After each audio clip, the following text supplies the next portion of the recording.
Rated mature audiences only. Viewer discretion is advised.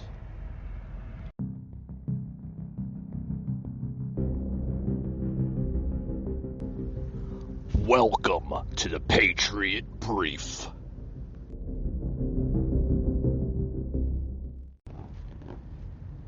Where to start?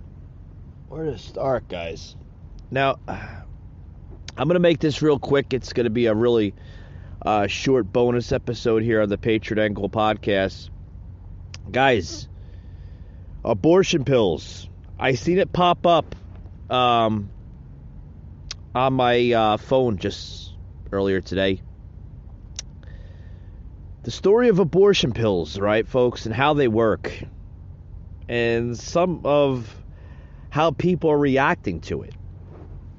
And I want to go into a story here from Wired.com. So hat tip and credit to Wired for putting this out. That a maestrum and maestropostin, if I'm pronouncing that right, are accordingly a safe and effective way to end a pregnancy, of what they're saying. Okay? But many people around the world still don't know these drugs exist.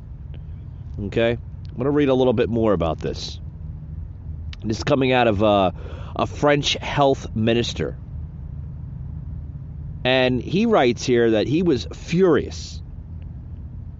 In September of 1988, Claude Evans' department had approved an abortion pill called RU486 for sale.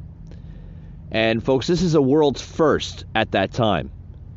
But now, just 4 weeks later, under pressure and anti-abortion groups, the board of a pharmaceutical firm that made the pill, Rousseff Uclaf, have voted 16-4 to withdraw it from the market.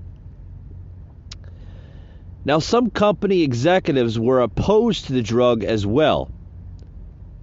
Evan summoned Russell Uclaf's vice chair to his office.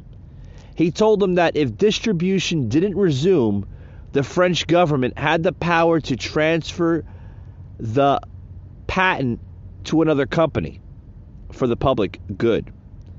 Now, Rousseff Uclaf backed down.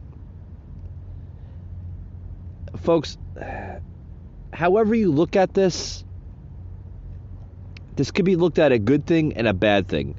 The good thing is that it could safely terminate the pregnancy without any long-term effects to the woman's body, okay? And you won't have any, long-term reactions to it. Now, in a recent television interview, even later pronounced, from the moment government approval for the drug was granted, RU486 became the moral property of women, not just the property of the drug company. And that is how the abortion pill, now generally referred as mifepristone, if I'm pronouncing this right. Even for myself, folks, this is a difficult word to pronounce, would arrive in the world. Now, today, mifepristone is often used in combination with another drug. And together, the pair are more than 95% effective at the ending of a pregnancy when taken during the first 50 days. Now, yeah, ping on that one. Which regulates the lining of a uterus and mineral immune system, allowing pregnancy to take place, which also stimulates the uterus to expel the pregnancy. Now, folks, in 34 years, I'm going to close this out here, 34 years since this was introduced in France, more than 60 countries have approved it, including even us here in home, the U.S., in early 2000. and as well as the UK in 1991. Though it didn't legally become available in Northern Ireland until abortion was decriminalized in 2019. However, the drug remains subject to rules governing its use in most places. Now, folks, the access to these pills is not guaranteed. The landmark of 1973 shows that the U.S. Supreme Court case that confirmed a woman's right to abortion, known as Roe v. Wade, appears likely to be overturned.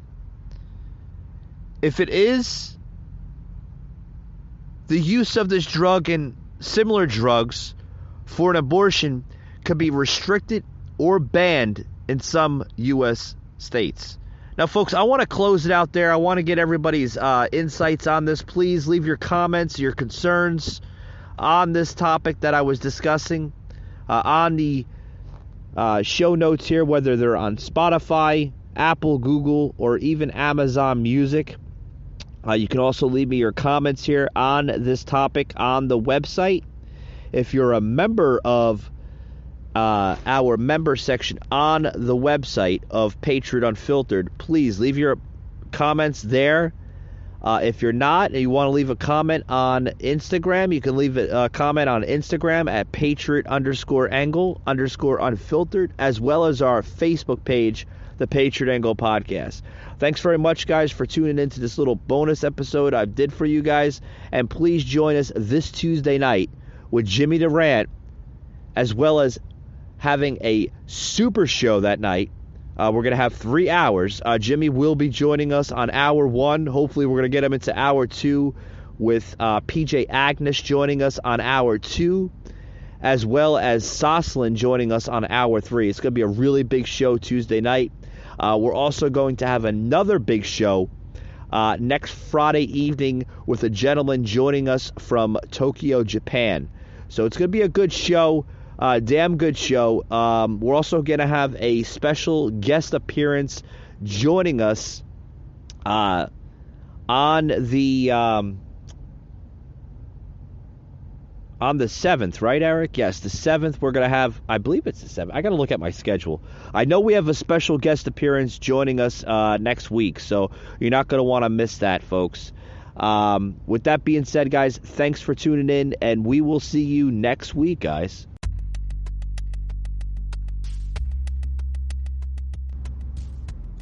Hey guys, thank you for tuning in to today's podcast. We hope you liked it and you learned something from it.